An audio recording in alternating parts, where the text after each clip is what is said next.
Em paz, e você? Tudo bem, graças a Deus. Nossa, quanto tempo. Quanto tempo faz aquela live que a gente fez junto? Nossa, Rafa. Eu acho, assim, chutando que foi 2020, porque foi bem no início da pandemia. Faz 3 anos Eu já, lembro assim, que verdade. era sobre a fé, cara. Acho que tem quase 3 anos, hein? Pois é, tá vendo? Hoje que você lembrou de me dar essa honra aqui de Ó, eu não sei participar. se você está conseguindo enxergar, mas olha aqui, Ah, ó, os cabelinhos brancos. ai, ai, ai. Bom, Tempo que é uma honra, é uma honra ter você aqui. É Amém. sempre uma satisfação conversar com você, que é tão especial, enfim, o seu conhecimento, o seu tempo.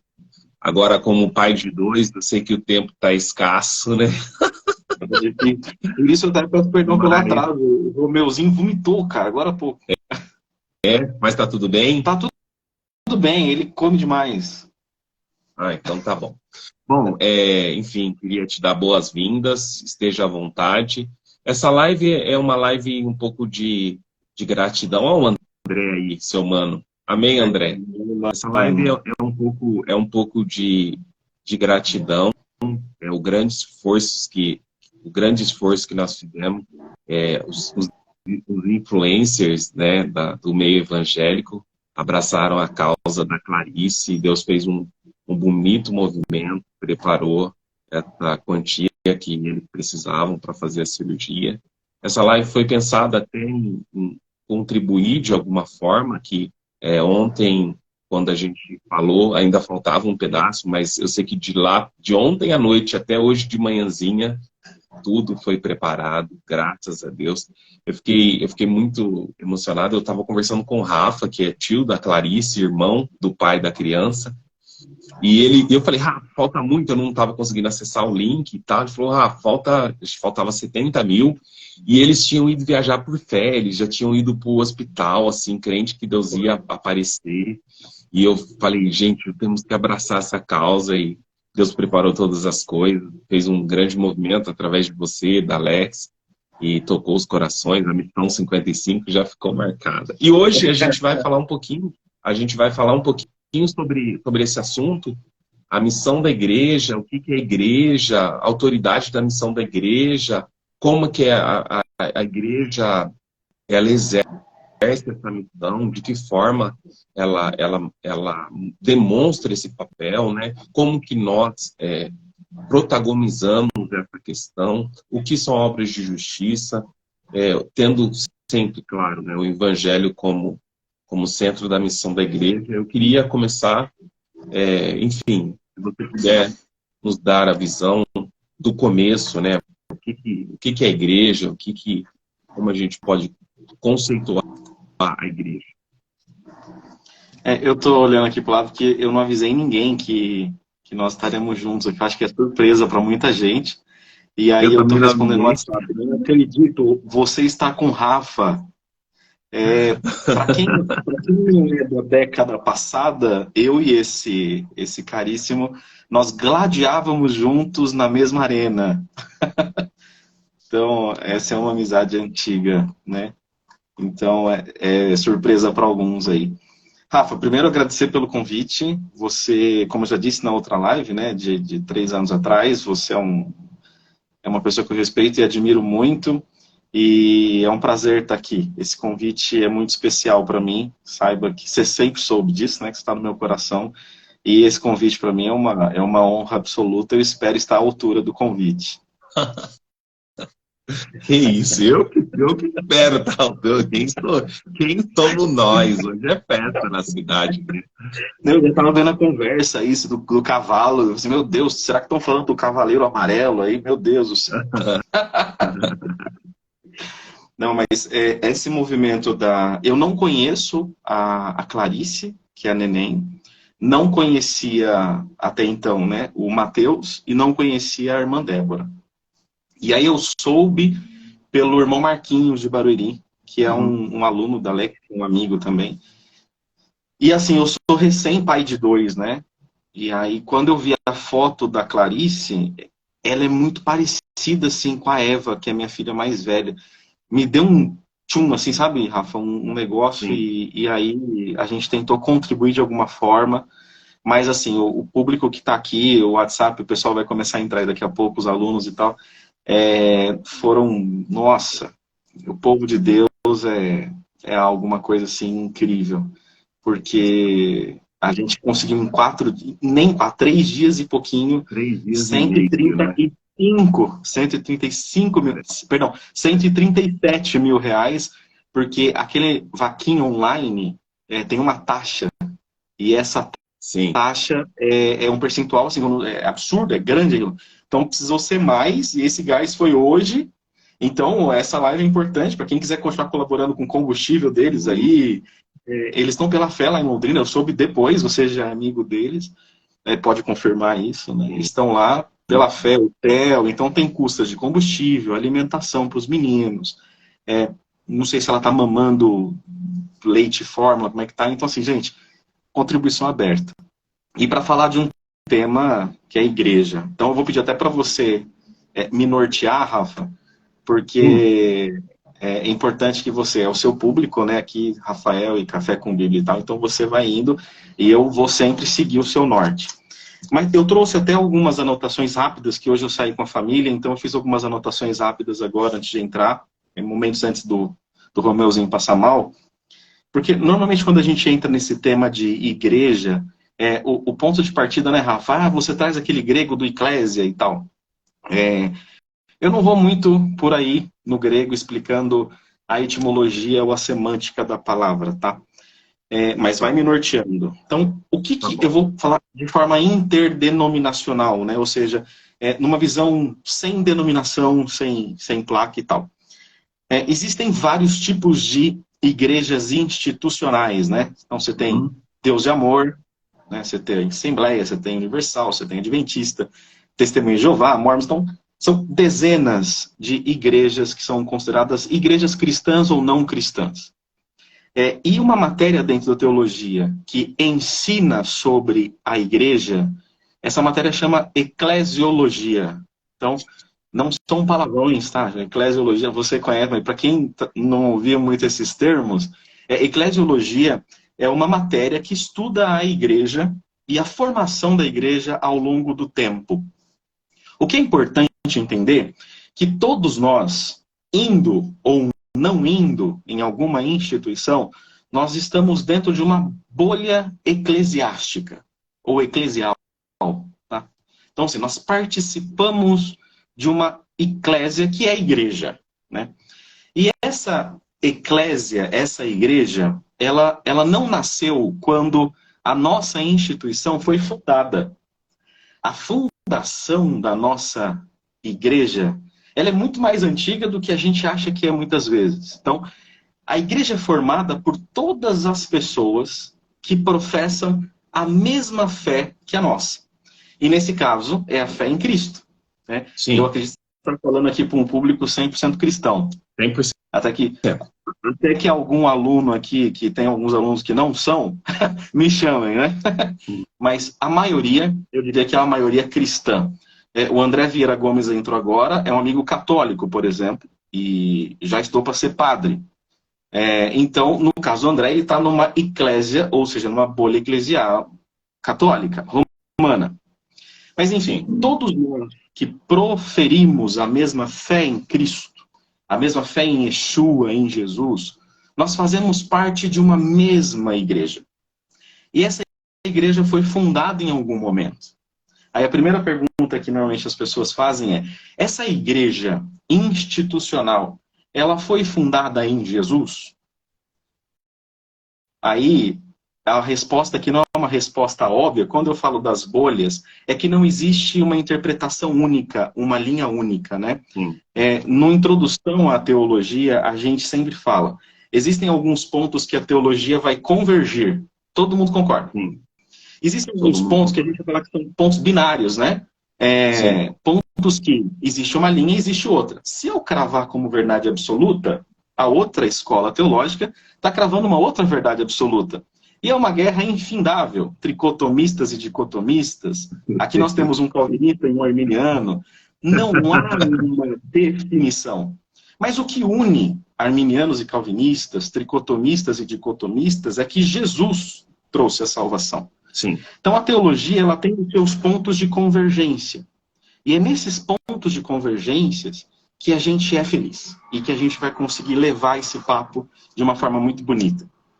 Então, o ponto de convergência dentro da eclesiologia é que Jesus ele vem ao mundo para combater a institucionalização da religião judaica.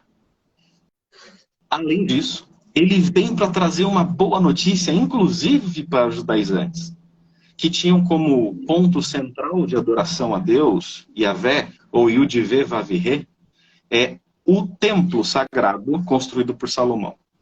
Partindo desse princípio, Jesus ele via, estava inserido num cenário helenista, que é uma cultura grega, com um império romano, mas a cultura grega, que parte do povo era politeísta, ou seja, adoravam vários deuses, e uma pequena partícula do povo adorava o Deus de Abraão, de Isaac e de Jacó, e que já formava uma eclésia, que já formava um grupo de pessoas que adoravam a Yudvé Vaviré, dentro do templo de Salomão.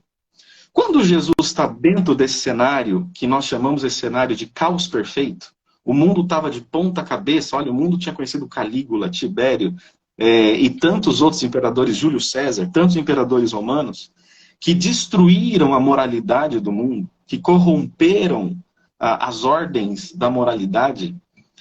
Jesus ele entra nesse caos, trazendo uma boa notícia e uma nova mensagem que até aquele momento o mundo não conhecia. Jesus, ele nasce, cresce, aos 30 anos começa o seu ministério, com 33 ele vai embora. E quando ele vai embora, ele faz uma promessa para nós, que nos enviaria o Paráclitos, que nos enviaria o Espírito Santo. Consolador. O Consolador, perfeito. Que a palavra Consolador, ela também, no grego, Paráclitos, também é advogado. Então, inclusive para os eruditos, eles não aceitam muito a palavra consolador. Eles preferem, e aí é uma linha binária na teologia, mas no paralelismo grego, eles vão preferir o termo advogado, por razões que a gente conheceria, talvez, uma live sobre paracletologia.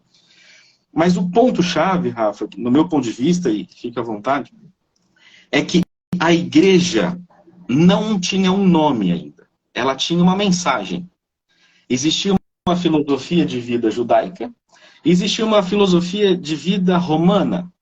Jesus vem trazendo uma mensagem, uma mudança nessa filosofia de vida. Era uma mensagem que deveria contagiar o mundo. E que essa mensagem, quando tocasse uma pessoa, tocasse de dentro para fora, transformando a vida dessa pessoa. E transformando a vida dessa pessoa, transformaria o seu meio social. A princípio, a sua casa, depois o seu bairro, depois o seu estado, o seu país e até os confins da terra. Essa mensagem espalhada, a teologia vai falar que é a missiologia, que é uma outra caixinha que a gente não vai abrir hoje. Jesus, ele traz essa filosofia, mas se você chegasse em Pedro e batesse nas costas de Pedro e falasse, Pedrão, vamos para a igreja? Ele ia falar, what? Para onde? Porque Pedro só conhecia a sinagoga, que não é igreja, porque a adoração só no templo. Sinagoga, ela se reformula na Babilônia como um lugar de aprendizagem, como um lugar de troca de experiência, como um lugar de explicação da Torá. Adoração a Deus só num único templo, só em um único lugar. Não existia adoração a Deus em nenhum outro lugar. E quem acessava aos sácritos dos sácritos, fazendo uma ironia sarcástica ao André Vieira, utilizando aí o latim, era o sumo sacerdote. Nós não tínhamos local para adoração. Era completamente clerical, era completamente trancafiado, acorrentado aos sacerdotes levitas da época.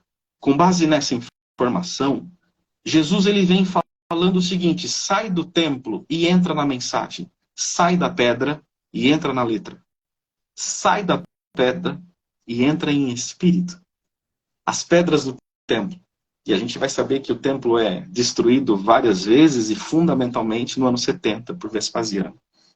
Só que quando Jesus ele morre, ressuscita e transfigura, ele falou que enviaria o Paráclitos, e haviam alguns apóstolos reunidos ali em 2 de Atos, 50 dias depois desse ocorrido.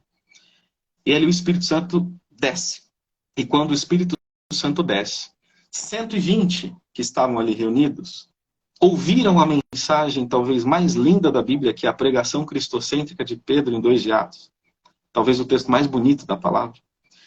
E aquela pregação dos 120 vão para 3.000, e a mensagem que Jesus falou que deveria contagiar o mundo e formar um novo modo de vida, de 12 vai para 70, de 70 para 120, de 120 para 3.000, multiplica isso para mães e filhos, etc.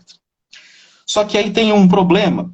Do ano 35 ao ano 50, que essa mensagem era pregada, nós tivemos o grande dilema judaico, que era o seguinte: beleza, você aceita essa mensagem, essa boa notícia de salvação, desde que você circuncide, guarde o sábado, come kosher, ou seja, não come carne de porco, cuidado, não mistura carne e leite. Imagina um risoto, não ia dar certo. Né? Tipo, e você é um cara que entende muito de culinária, não ia rolar alguns pratos maravilhosos. Não ia ter o risoto. Não ia ter um risotinho. De fungo, então, nem pensar. E aí, era o tema do judaizante, e aí foi um combate, e foi talvez o primeiro combate teológico, porque o mestre já não estava mais junto. O mestre dava as ordens, agora a gente tem que esperar o Paráclitos. E como é que agora vira essa história? O primeiro debate teológico da igreja, ou seja, das pessoas unidas que aceitaram a mesma mensagem era: e aí? Para eu aceitar a mensagem, circuncida ou não circuncida? Guardo o sábado ou não guardo o sábado? Come kasher ou não come kasher? Isso acontece do 35 ao 50. Do 50 para frente, já tem uma figura emblemática que Deus não trocou o nome dele, né? Não, Saulo. Não trocou, né? Eu já vi você falando isso em algum vídeo e eu aplaudi de longe. É porque, na verdade, ele de uma forma muito inteligente, quando convinha, ele apresentava a cidadania romana. Quando eles prendem ele lá, ele e Barnabé, que eles espancaram e foram lá, descobriram que ele tinha cidadania, que os dois tinham, na verdade, né?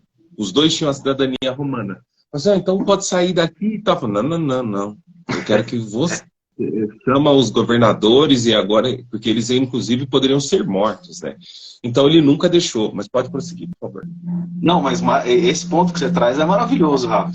Esse ponto que você traz é maravilhoso. E eu já vou chegar no nosso objetivo, tá? Pode ficar tranquilo, só uma vontade. Eu estou é um panorama extremamente resumido.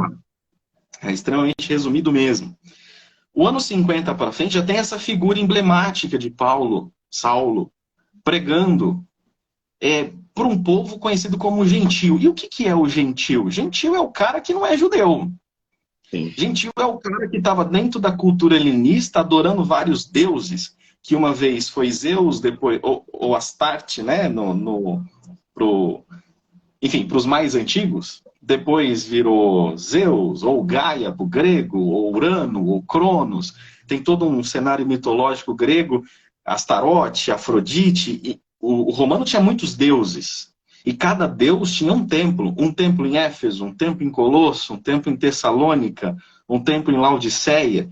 E esses templos, eles tinham fundamental importância no centro da adoração, porque eles institucionalizavam o culto de adoração a esses deuses. Sim. Paulo agora não encarava somente uma cultura judaica que acreditava no único lugar de adoração que tinha sendo destruído algumas vezes. Paulo ele combatia os judaizantes e combatia uma cultura. Paulo levava aquela mensagem que aprendeu de Jesus para um mundo muito maior e para o confim da terra, que para ele era apenas a Espanha. Ele não sabia das Américas. Né? Tem uma problemática aí, que o fim do mundo era a Espanha para aquele rapaz. Do ano 50 ao ano 100, nós temos o começo das reuniões cristãs. E aí eu vou trazer aqui da minha apostila, tá? Da apostila da Alex, não é de ninguém, da apostila da escola. Eu trouxe um pequeno texto que diz o seguinte: o plano das reuniões nas assembleias cristãs era uma derivação das reuniões na sinagoga judaica. Liam-se as escrituras do Antigo Testamento, porções das cartas apostólicas e alguns pontos do Evangelho. Os salmos, alguns hinos eram cantados, orações e pregações, e eram oferecidos ali aos visitantes, inclusive a palavra. No final das reuniões, frequentemente participavam da Santa Ceia. Foram as primeiras reuniões. Do ano 100 depois de Cristo, do ano 100 ao ano 313 da nossa era, nós estamos falando de pouco tempo atrás, ó. Nós temos ali o Edito de Constantino. Constantino entende, sem entrar na polêmica de Constantinopla, de Constantino aqui, porque aquela visão foi política ou espiritual. É uma treta apostólica. É um assunto implementa binário, né? É um assunto binário. Exatamente. Dá pra a gente fazer uma live explicando as duas pontas sem sofrer, mas é binário. É binário. Ok, André Vieira, Roberto, Carlinhos. Eu estou falando assim porque são os católicos, tá, que estão assistindo. Sim. Quando eu falo Constantino, eles ficam pistola. Então nós temos ali em Constantino a institucionalização do cristianismo. O cristianismo agora é a religião do império. Roupa simples? Não, porque para você entrar no templo do imperador, você tem que estar na estica. Porque já não é mais a reunião dos peixeiros, comerciantes, prostituta, publicano. Não é mais a religião daqueles meninos do comércio. De Priscila, de Áquila, de João, de Tiago, que fedia peixe, que fedia praia e suor da praia. A religião cristã agora é a religião do império. Agora é a religião do imperador, aquele grande ariano. Entra em desenvolvimento o sistema eclesial e o início dos grandes debates teológicos. Mas espera aí, a igreja do império, a igreja começa a misturar, e quando eu falo igreja, eu estou falando instituição, ela começa a misturar costumes judaicos, costumes cristãos, a palavra de Jesus, com costumes imperiais. A reunião já não era mais nas casas, a reunião era num templo. Mas espera aí, o templo também não era o templo judaizante, mas agora é o templo romano. Só que no templo romano tinha um culto ao imperador de Calígula, ou seja, nós estamos adorando a Cristo num lugar que tem a imagem de Calígula, de Tibérios, de Décio, de Diocleciano, desses homens. Como assim? Não faz sentido. A partir dali, os bispos são estabelecidos.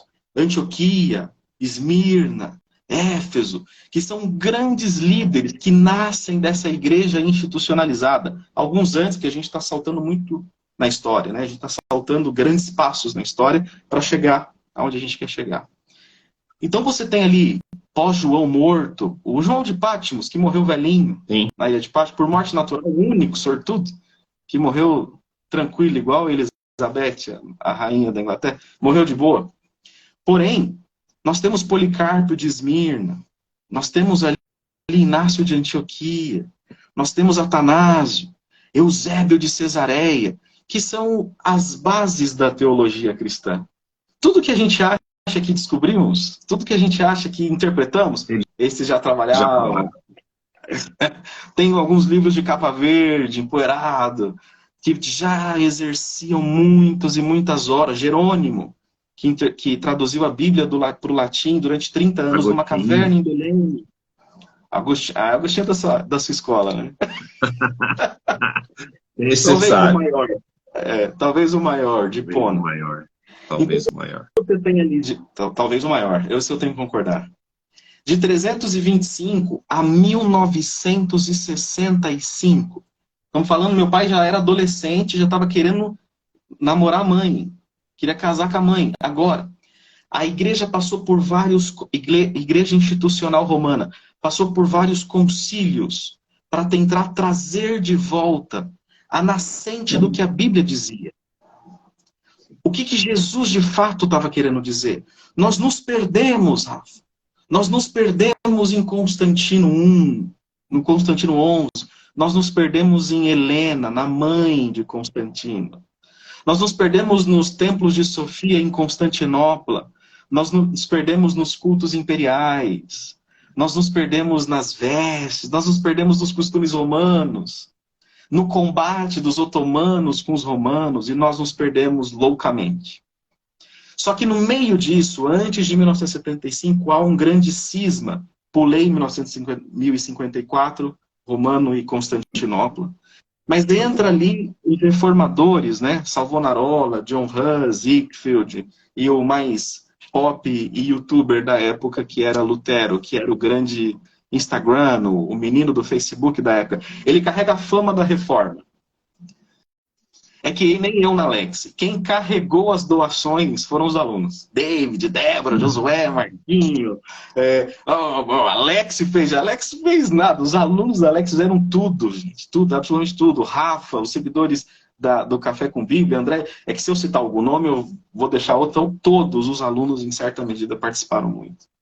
Mas Lutero leva isso. Até o ano de 1517, a gente tinha Lutero. E Lutero, ele tenta trazer um resgate. Vamos voltar para a Bíblia e compreender o que é ser igreja de Jesus. Qual a missão da igreja? Porque se perdeu. E de tempos em tempos ela se perde. De séculos em séculos, a missão da igreja é perdida. Só que sempre se levanta um Savonarola. Sempre se levanta um Hus. L3, venham com Deus. L3 é a turma 3 da Alex Teologia. Sejam bem-vindos. Entrando, sejam bem-vindos. Vocês estão com o mestre Rafa. Nós temos, Rafa, a igreja que se perde, mas ela não se perde da institucionalização romana. Ela se perde da palavra, do logos. Ela se perde da missão central. Ela se perde da sua característica. Ela se perde do seu... L1. L1 não ficou para trás. Ela se perde das suas bases primárias. Sabe a coluna de fogo e de fumaça que guiava o povo no deserto lá? Foram as duas colunas do templo. Né? As duas colunas do templo. Tinha a tamareira do lado, aquilo representava muito, que era um pilar daquilo que nós acreditávamos. E o pilar daquilo que nós acreditávamos, ele se perdeu. E quando esse pilar se quebrou, se perdeu, Lutero gritou, mas logo se perdeu também. Aí depois de Lutero veio grandes homens que a gente não vai entrar aqui na história, João Calvino, em Genebra, pregava na Suíça, Jacobus Armino na Holanda. Depois, os remonstrantes, os valdenses, os puritanos, os pietistas, tentando, Rafa, de alguma forma, voltar a Cristo. Tá. Sim. A luta desses homens não era trazer uma nova teologia. A luta desses homens não era condenar nenhuma igreja. Não era condenar Deus de amor, não era condenar a congregação, não era condenar a católica. Era falar assim, gente, vamos voltar. Mas eu quero que vocês voltem. Eu quero que vocês enxerguem isso aqui. Mas vocês não estão totalmente errados. Lutero nunca quis romper com a igreja católica. E quando as pessoas olham, né, a gente, não queremos romper com a igreja nenhuma. Pelo amor de Deus, amamos todas as instituições. A gente talvez quer ser ouvido um pouquinho. Porque tem alguns pontos que a gente precisa voltar. E não é eu, pelo amor de Deus, que eu sou o último da fila, o pecador master nível sênior. Nesse ponto, os reformadores tentam trazer de volta a missão da igreja. Mas a pergunta é, qual a missão da igreja à luz da... Não reparem a missão da Bíblia. À luz da palavra. Qual a missão da igreja? E aí eu vou até... Quem quiser escrever aqui embaixo, eu estou no Instagram do Rafa, mas escreve aí. Qual a missão da igreja? É trabalhar em construção, é limpar, é o quê? O que é? Qual que é a missão da igreja? Eu sigo aqui, Rafa, toca daí também. Fica à vontade, tamo junto. Essa é a primeira questão que nos propusemos a responder nessa noite, e é uma questão muito importante, porque já tinha passado a noite de sábado, e era domingo, quando as discípulas correram até o sepulcro, e um anjo falou para ela, por que procura entre os mortos quem vivo está? e manda que elas dêem um recado. Essa é forte demais. E dá o recado, diga que, enfim, dá a mensagem, entrega a mensagem, né? Que não era para temer, que eram para se dirigir a Galileia, e lá veriam ele. E no domingo ele se apresenta e entrega o grande texto da missão da missão da igreja. Eu queria te ouvir falando um pouco sobre o texto. Eu tenho um texto para quem que está acompanhando, está em Mateus 28. Na minha Bíblia, eu estou acompanhando numa Thompson. Ela já os textos cristocêntricos já estão marcados em vermelho, então facilita muito a pesquisa. E quando ele se apresenta, né, ele já diz, é-me dado todo o poder no céu e na terra. Então, já não era mais o Cristo unicamente com a natureza humana que estava ali presente, mas já era um Cristo ressurreto, onipotente. E aí ele entrega o que, na minha opinião, é a grande missão da igreja. Eu não sei se você gostaria de usar um outro texto. Portanto, ide, não é só ir. Fazei discípulos de todos os povos, batizando em nome do Pai, do Filho e do Espírito Santo, ensinando-os a obedecer a todas as coisas que eu vos tenho mandado. E certamente estou convosco todos os dias até a consumação do século. Nessa mensagem, o grande mandamento, o grande ir, né, ele carrega a missão da igreja. E, na minha opinião, nesse pequeno, isso é o resumo de tudo que ele tinha passado 3 anos ensinando, ele entrega de uma forma condensada nessa mensagem. Esse texto contém, na minha opinião, a mensagem central. Mas eu queria que, com as suas palavras, ou com auxílio de algum outro texto, você discorresse sobre a missão da igreja, o nosso papel, né, como grande congregação. Congregação não instituição, como povo, reunião de povos, né? Claro. Ficar toda hora lembrando, senão o povo acha que eu estou fazendo. Eu entendi.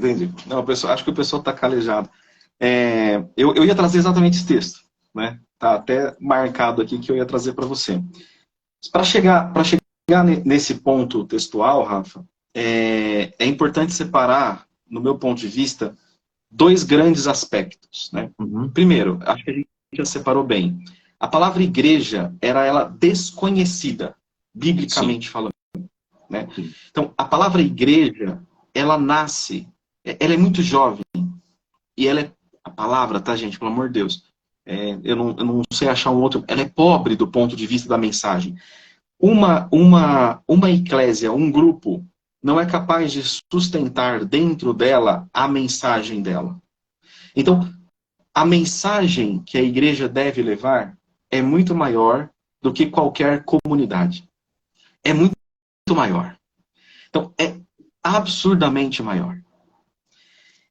E antes de chegar nesse texto, do ponto de vista teológico, existem 2 tipos de igreja que vão se dividir em 4. O primeiro tipo é a igreja invisível.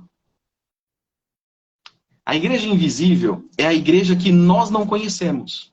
Aí eu trouxe um textinho da minha apostila, né? É a igreja que Deus vê e que nós não vemos. É o nosso irmãozinho agora que está no Nepal, sozinho, provavelmente lendo a Bíblia, porque lá o cristianismo é muito pequeno.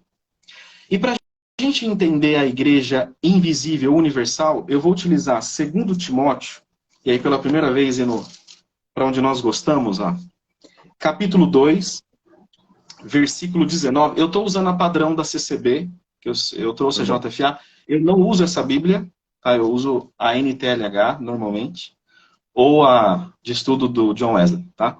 Mas vou utilizar a JFA. Quem quiser acompanhar. Então, 2 Timóteo 2,19, para a gente entender o que é a igreja invisível / universal, que não é do Edir Macedo. É a igreja universal do ponto de vista global. Todavia, o fundamento de Deus fica firme, tendo este selo. O Senhor conhece os que são seus, e qualquer que profere o nome de Cristo, aparta-se da iniquidade. Ou seja, todos os que professam o nome de Cristo. é conhecido por ele. Ou seja, quem nós conhecemos e quem nós não conhecemos. É a igreja na universal, não da universal. E nós temos a igreja visível ou a igreja local, que é a igreja que nós vemos. E aí eu vou utilizar o livro de Romanos, capítulo 16, versículo 5. E é muito bonita essa saudação, tá? Ainda na JFA. Diz assim o texto: saudai também a igreja que está em sua casa. Olha só. Saudai a Epineto, ou a Epêneto, meu amado, que é as primícias da Ásia em Cristo. Ou seja, Ásia diminui para a cidade dele, diminui para a casa dele e fala, sauda a igreja que está na sua casa. Isso já quebra. A igreja não é a casa. A igreja está na casa. Top. Eu acho que isso fica muito claro. Então, eu vou repetir aqui. Essa tradução, no interlinear grego, também é dessa forma. É transliterado e... Como é que fala, Rafa? Ipsis, eu não sei. Ipsis literis. Isso aí. Ipsis literis. Linha a linha, ponto a ponto. Eu vou ler de novo. Saudai também a igreja que está em sua casa. Poxa vida. A casa dele era uma casa de culto, historicamente falando.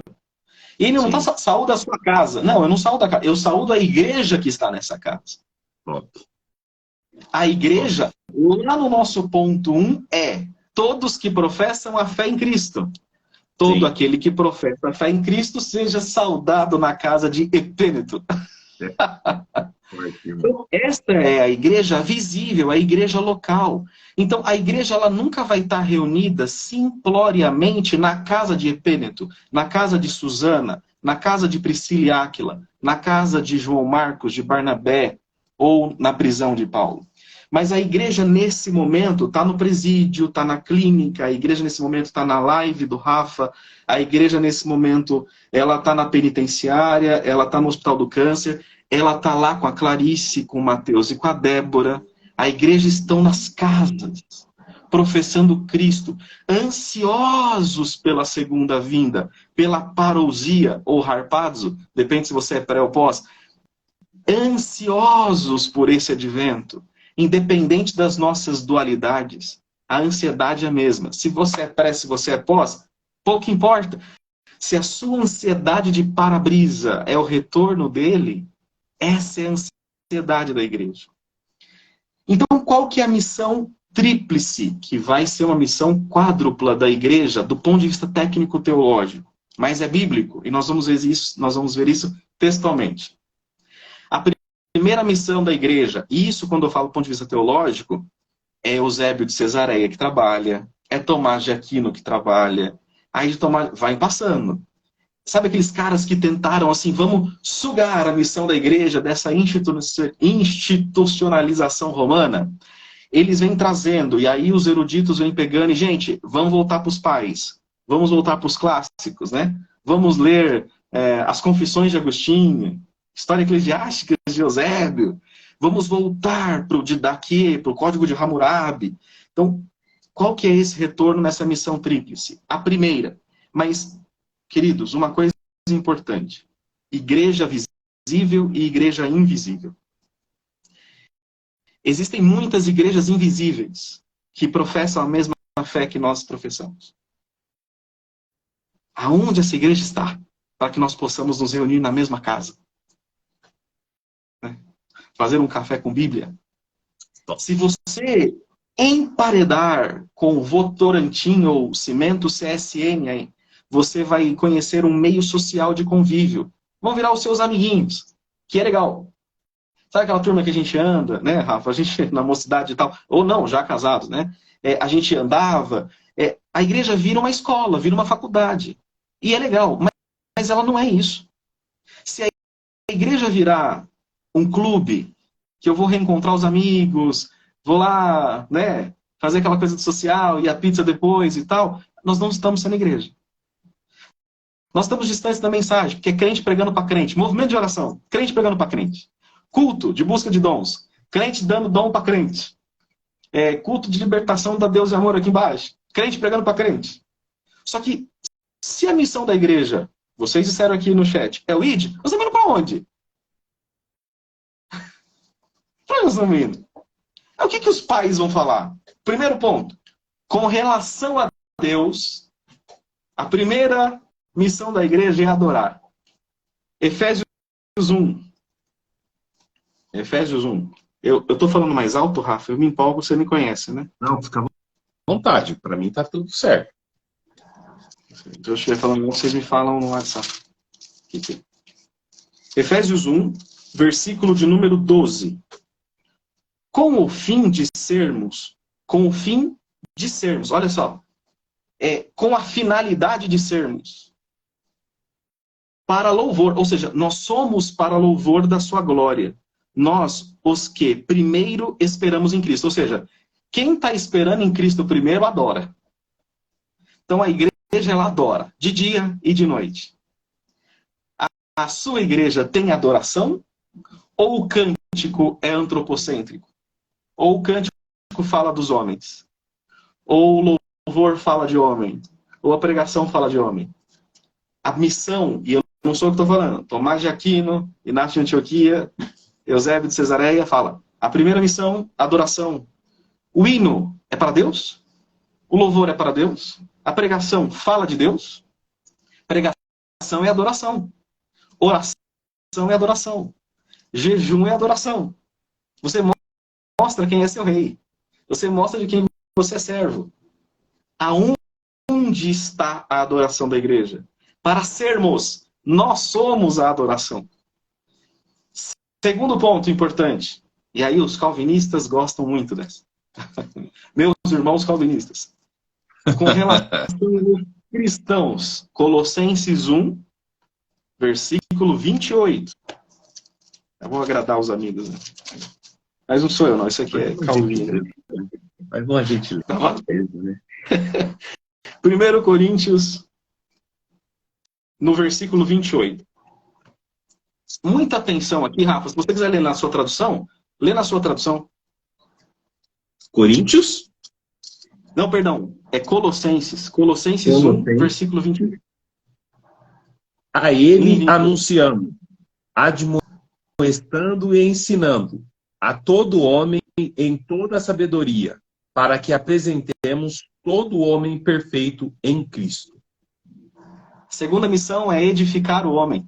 Edificar os homens. Como? Ensinando.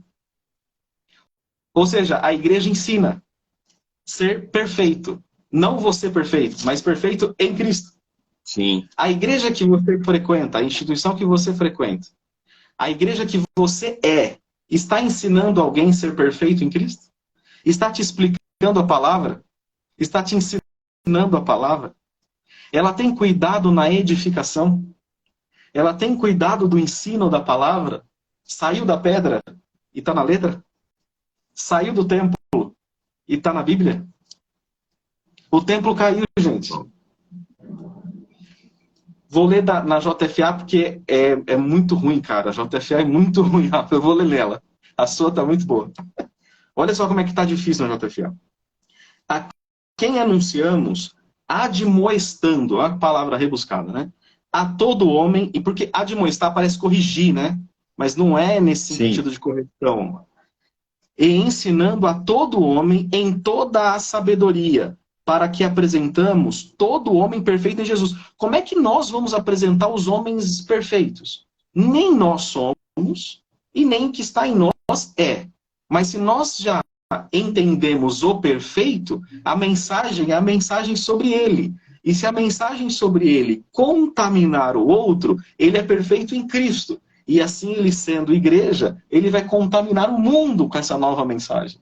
Não aquelas paredes que nós estamos encapsulados. Primeira missão da igreja, adorar. Segunda missão da igreja, edificar. E aí, você já falou, a última missão, que é Mateus 28, 19. E você foi tão brilhante que eu não vou ousar repetir alguma coisa em cima disso, só não, falando que é... Oi? Não, fica à vontade. O comentário é, a terceira missão da igreja, e uma não é mais importante que a outra, uma está ligada à outra, e existe um teólogo chamado pastor Silas Daniel, altamente conhecido no meio acadêmico, ele diz o seguinte: se a sua igreja só edifica, está errada. Se a sua igreja só adora, está errado. Se a sua igreja só evangeliza, está errado. Ela vai estar pensa, porque um pássaro não é feito só de duas asas, ele tem as pernas. Pássaro sem perna não pousa. Pássaro sem perna não aguenta ficar só voando. Adoração e Bíblia, oração e Bíblia, mas e as patinhas do pássaro? A edificação, a estrutura de pouso, aonde ele está firmado, ele cai na rocha, num galho que não está seco. Já viu o pássaro pousar em galho seco? Em galho que quebra? O pássaro, ele de longe vê se o galho é bom. Ele pousa no galho bom, ele não pousa em galho ruim. Então, a edificação é a tríade da igreja, é uma pirâmide não maçônica, mas ela sustenta o passarinho na árvore. Como diz ó pardal solitário no telhado. Né? Então, ponto-chave é que entender Mateus 28, 19, que você trouxe brilhantemente, a sua igreja evangeliza. Se a sua igreja evangeliza, ela é a igreja. Só que a igreja evangeliza de qual maneira? Ela fala sobre Cristo ou sobre outro assunto? A evangelização fundamentada em milagre não é evangelização. Fundamentada em tradição ou beleza romana, institucional romana, não é evangelização. A evangelização é Cristo, é a palavra. Por isso que nós temos que edificar. Uma pessoa edificada no evangelho vai anunciar de forma edificante o evangelho. Não são palavras minhas, né? R.W. Oslo, que é um calvinista muito grande. E qual que é a quarta parte? Que ela entrou na missão da igreja a partir de 2 de Atos. A quarta está escrita no Ato dos Apóstolos, não poderia ser diferente, né? No capítulo 11, no versículo 29. Rafa, você quer ler daí? Na sua que é melhor? Atos, no capítulo 11, versículo 29. Os discípulos determinaram mandar cada um conforme o que pudesse socorro aos irmãos que moravam na Judéia. A igreja, ela presta socorro aos que moram na Judéia, não aos que professam a mesma fé. A igreja presta socorro a uma cidade, porque a cidade estava colapsada nesse contexto. O romanismo tinha detonado a cidade. Então mandaram Barnabé e Saulo para fazer um socorro na cidade. E eles se juntaram para prestar esse socorro. A igreja que não pensa na sociedade não tem o ID. A instituição que só pensa nela, ela é um retorno ao judaizante. O judaizante empresta sem juro para judeu, mas para gentios e prosélitos 1% ao mês. É forte isso aí. Então, o ponto central é: a sua igreja é misericordiosos com os da Judéia? Com os de Cesareia? A misericórdia, o atender o próximo, é entender que amar o próximo, ele é muito mais possível do que amar a Deus. Mas amar o próximo é amar o imago Dei, é amar a imagem e semelhança de Deus. A imago Dei é a imagem de Deus. Então, se eu estou fazendo para o meu próximo, eu estou fazendo para Deus. A Cabala judaica, ela vai falar exatamente isso. Ao fazer para o meu irmão do meu lado, independente do que ele é, independente da etnia, da raça, da classe social ou do que ele professa, eu estou fazendo para a imagem de Deus, ainda corrompida pelo pecado e não justificada por Cristo. Por isso que a cada milagre que Jesus fazia, ele fazia um convite ao arrependimento. Toda vez que ele terminava o milagre, ele falava: segue-me. Toda vez que ele terminava o milagre, ele falava: vem comigo. Por quê? O milagre deve sequenciar um convite para o arrependimento. Se o milagre só acontecer e não houver um convite para o arrependimento, Lázaro está morto. O filho da viúva de Naim está morto. Abraão, Isaac e Jacó está morto. mas a mensagem é eterna. O que causou aquele milagre, a mensagem após o milagre é eterna. Os alunos vão estar aqui muito chateados comigo, porque eu repito isso em quase todas as aulas, mas eu vou usar o mesmo exemplo de Sadraque, Mesaque e Abednego. Quando Sadraque, Mesaque e Abednego foi livre da fornalha de fogo, essa obra é muito pequena, perto do que o rei disse.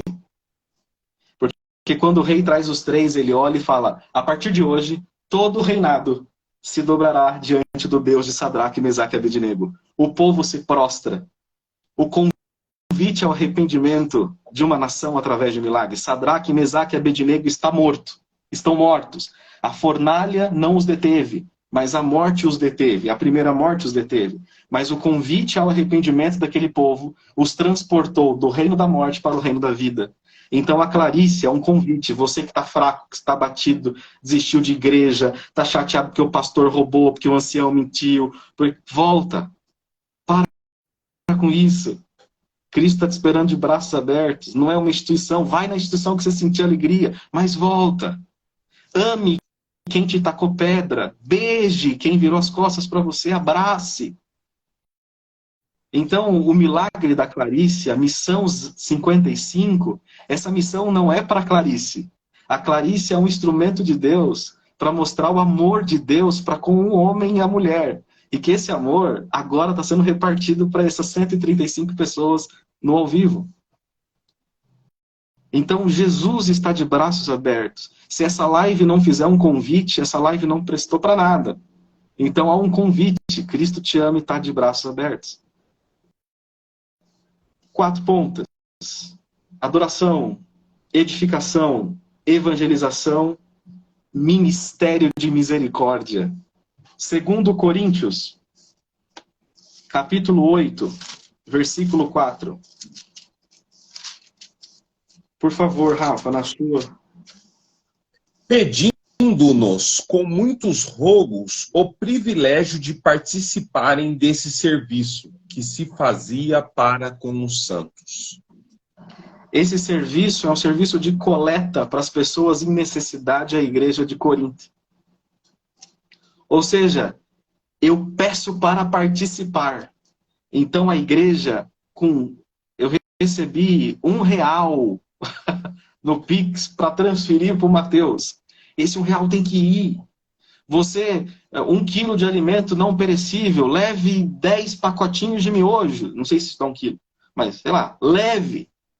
Então, a partilha é o ministério da misericórdia. E aí, Rafa, a missão da igreja se resume em 4 pontos essenciais, textualmente consolidadas aqui. Teria a polêmica de Mateus 16, 18, que por respeito ao André eu vou citar, que é a igreja foi constituída em Pedro ou não? E é só a parte mais técnica, Rafa Chata, porque eles disseram que ia participar da live e eles esperam essa explicação. Tá bom? Eu peço licença. Não, fica à vontade. E eu vou dar essa explicação ao vivo para vocês respeitosamente, tá? Eu só vou fazer isso no curso, mas eles pediram porque um não vai conseguir. Ele tá vendo só as gravadas e não vai poder mais ver, infelizmente. Quando Jesus ele fala para Pedro que Pedro, tu és Petrus, e sobre esta pedra edificarei a minha igreja. Petrus, no grego, é pedregulho.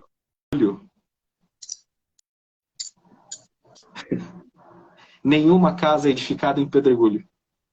As 3 linhas teológicas a pedra é o discurso, a pedra é Pedro e a pedra é o próprio Cristo. Petrus é pedregulho, é pedra pequena. Rocha viva é o Cristo. Então, tu és Petrus, sobre esta pedra, a pedra angular, a pedra de esquina, edificarei a minha igreja. Compreensão que no livro de Mateus, ele é todo transliterado no grego, não aramaico. Ele é escrito no hebraico. Então você tem o Códex de Alepo e o Códex Vaticano, que você traz do hebraico para o grego. E na transliteração para o grego, você tem que trabalhar o paralelismo judaico. Então é Petrus e o outro é rocha. Essa é a explicação. E no grego não é está ligado, é terá sido ligado ou terá sido desligado. Mas, enfim, é mais técnico, a gente fala no PV. É isso, Rafa. Da minha parte, algum ponto? Maravilhoso. Deus abençoe por explicar com tanta maestria qual é a missão da igreja. Eu tenho um apreço muito grande pelo Ministério da Misericórdia, que eu acho que, de fato, é onde nós temos a oportunidade de demonstrar esse amor que nós recebemos como síntese da lei, né? Amar a Deus sobre todas as coisas, amar o teu próximo como a ti mesmo ou como eu te amei, né? Quando a gente pratica obras de justiça ou obras de misericórdia, a gente efetiva de fato esse ministério, né? Inclusive trazendo um gancho com a verdadeira religião, que é assistir. Ele enumera, né, os órfãos e as viúvas, mas na verdade a gente entende que é todo aquele que está numa situação de vulnerabilidade. E esse é um dos temas caro ao Evangelho, né? A demonstração de amor e desapego e de apego ao próximo, né? Por cuidado. E isso é tão importante e ficou muito claro que a gente sempre pode exercer a generosidade, né? É importante fazer esse contraponto com a missão, como você brilhantemente falou, e linkando com o chamado, né? De verdade, até ao praticar as obras de misericórdia, do Ministério da Misericórdia, a gente está exercendo um chamado do Evangelho. Top. Fantástico. Eu não sei como é que você está de tempo aí, a gente meio que acabou aqui, mas eu prometi que a gente ia abrir um pequeno espaço de perguntas, não tão abrangente, vocês me perdoem se forem muitas perguntas, a gente não vai conseguir responder, mas a gente tem aí 5 minutinhos para vocês fazerem perguntas. Eu vi que durante a exposição do Bruno, algumas perguntas foram feitas no chat aqui, mas a gente não tem condição de buscá-las. Quem perguntou tem essa liberdade nos próximos segundos de formular a pergunta para a gente responder aqui, tá bom? Tem uma aqui primeiro. Que eu recebi uma no WhatsApp aqui, Rafa. Está um pouco fora do contexto, sobre a palavra Hades, né? Que as portas do inferno não prevalecerão sobre ela. Esse inferno, como eu falei que a transliteração é grega, a palavra Hades, ela tem uma polissemia, ela significa várias coisas. Uhum. Então, a polissemia grega é a mesma coisa, por exemplo, céu, no inglês, você pode falar heaven, ou paradise, ou sky, né? Então, a palavra Hades, ela não é inferno, ela é morte. Então, não vai prevalecer, vai prevalecer sobre a morte. E que morte é essa? A morte eterna. Não é sobre o inferno.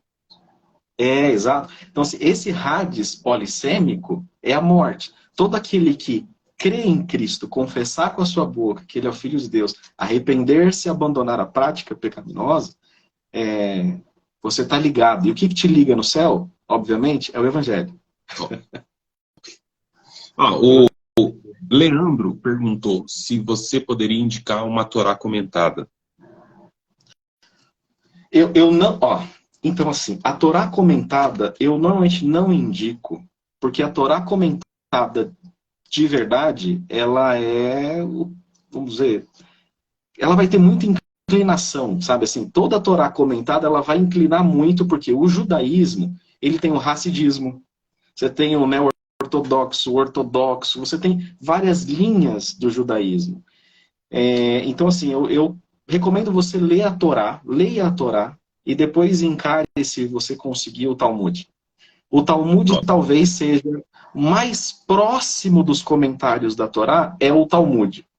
Se você quer interpretar as palavras da Torá do ponto de vista cabalístico, né? O que está por trás das letras, né? A questão do vazio, do primeiro de Gênesis para o segundo, né? Que ele fez Deus, os céus e a terra, ali tem um espaço milenar. Leia Maimônides, os comentários de Maimônides. Aí fizeram uma pergunta também, sobre a Midrash, dentro dessa ideia do Talmud, da Midrash, enfim, o que você poderia falar? O judaísmo antigo é que é difícil de ler. Vou dar um exemplo. A Torá aqui, né? Você pegar a Torá, ela por ela mesma, ela é desse jeito aqui. Eu não sei se você tá com foco ou não. Sim, estou vendo bem. Então, assim, tem hebraico do lado esquerdo. E o português aqui. Sim. Hoje em dia, você lê a Torá, você consegue ler a Torá com traduções fiéis. Então, para quem está iniciando agora, eu não indicaria nenhuma outra literatura, tá? A primeira literatura, se você quer começar pela Torá, comece pela Torá não comentada. Depois vá para o Talmud.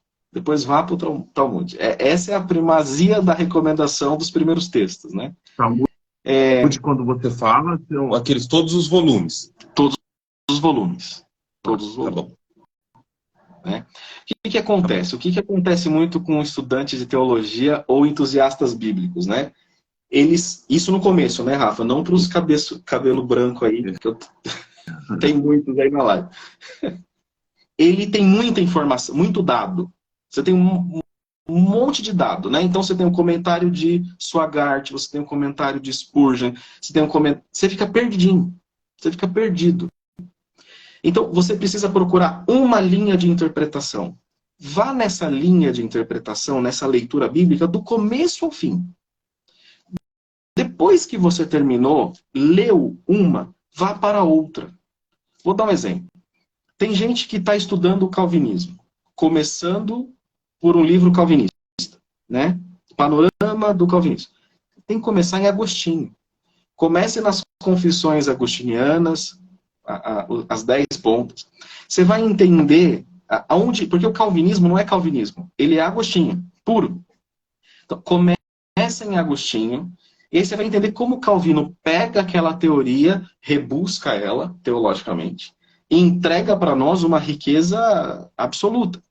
Aí você quer entender o panorama de Arminiano pelo Ed Hudson Fontes, que é esse cabra aqui, panorama de Armínio. Não pega isso. Primeiro dá uma gugada, pesquise o que é o pelagianismo e o semi-pelagianismo. Aí você vai...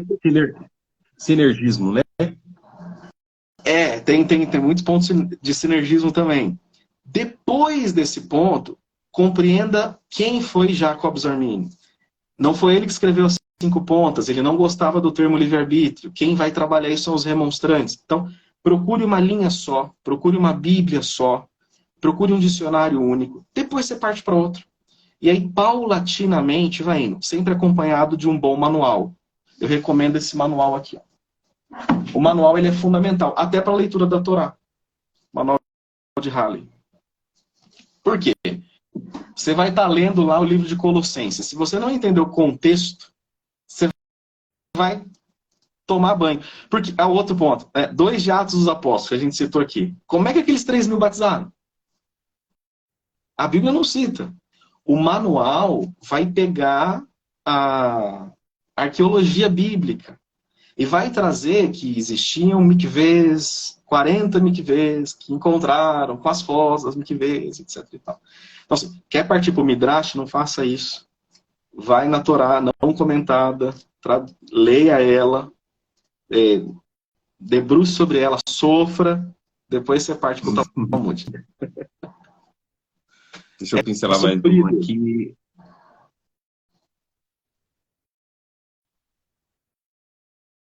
Eu escolhi uma para representar, porque a gente realmente já passamos do nosso tempo. A carta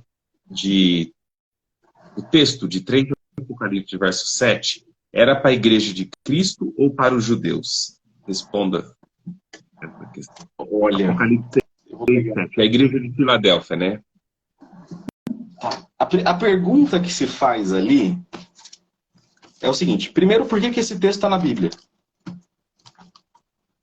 Né? Essa é a primeira pergunta. Então, você pega Apocalipse 3, versículo 7. É o 7? 3, 7. 3, 7. Deixa eu pegar aqui. A Carta de Filadélfia, né? Ah, é da chave de Davi. Isso. Tá. Quando a gente trabalha a chave de Davi, primeiro, qual que chave que Davi tinha? Né? Essa é a primeira pergunta. Existe algum texto que cita alguma chave na mão de Davi, a Bíblia toda? Não sei se você lembra, Rafa, de cabeça, alguém lembra? É a chave de Eliakim, né? De Eliakim. E o que essa chave fazia? Você lembra? Então, Isaías 22, 22. Vamos lá, Isaías 22, 22. Deixa eu pegar aqui na...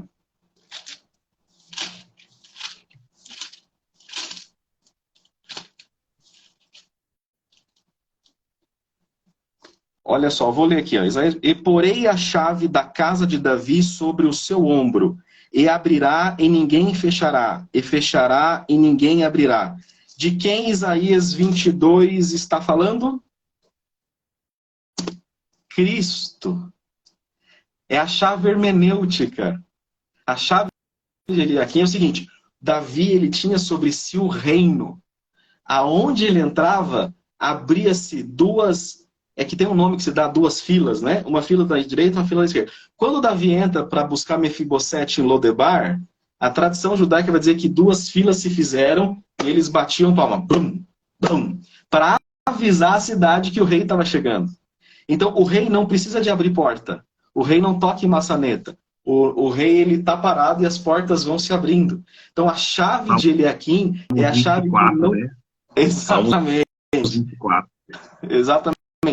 Então, a chave é o evangelho, é Cristo. Essa chave não precisa de entrar na porta ali, naquele trem da porta para abrir. Ela abre a porta sem mesmo tocar a porta. Sem ninguém tocar na maçaneta. Essa chave é o evangelho. E para quem é o evangelho? Para toda a humanidade. É a chave de Eliakim. Mas tem que buscar o que a gente chama de ponte hermenêutica, né? Tem que buscar lá no Primeiro Testamento. Senão fica meio estranho. Sim. Estranho. Eu vou te falar uma outra. Você vê lá o Salmo 24, fala de Jesus. O 99, o 102. O Salmo que não tem capítulo é a mesma chave que fala lá que as portas do inferno não prevalecerão. Se ligardes aqui, tá ligado lá. Não é alguém, não é nenhum apóstolo ou discípulo que vai ligar. Quando você prega o evangelho para alguém, você abre a porta da vida. Sim. Se você ligar aqui, tá ligado lá. Se desligar aqui, tá ligado lá. É o evangelho. Não é ninguém, tá, gente? Ele é a vida. Bruno, eu queria te agradecer pelo seu tempo, pela sua dedicação. Enfim, era um momento para a gente celebrar a vida, né? Esse esforço que foi feito em prol de uma criança. Eu também não conhecia a criança, mas isso é o que de menos importa. E hoje falamos um pouco teoricamente sobre a missão da igreja, até para pontuar que as obras de justiça, o Ministério da Misericórdia, estão no centro da mensagem da missão da igreja. Suas palavras finais para a gente encerrar. Primeiro agradecer, Rafa. Né? Poxa, esse convite é um convite muito rico e talvez a maioria saiba a minha situação. Então, receber um convite de alguém de dentro de uma instituição que eu fiz parte durante tantos anos, ainda congrego, tá, gente? Vou muitas vezes, congrego sempre. Eu me senti parte da igreja invisível, né? Talvez eu não esteja na igreja visível, mas eu sou parte da igreja invisível e eu me senti muito parte hoje, agora visivelmente, na mesma parede, e eu fiquei muito feliz por isso. E consideração final não esqueça do que é evangelho, da mensagem central da palavra. Estar nos cultos diariamente, rever os amigos é muito bonito, mas se você esquecer a missão da igreja, você não está sendo igreja. Então, vamos ser igreja cada vez mais. Top. Deus abençoe. Paz de Deus. Fiquem com Deus. Amém. Amém.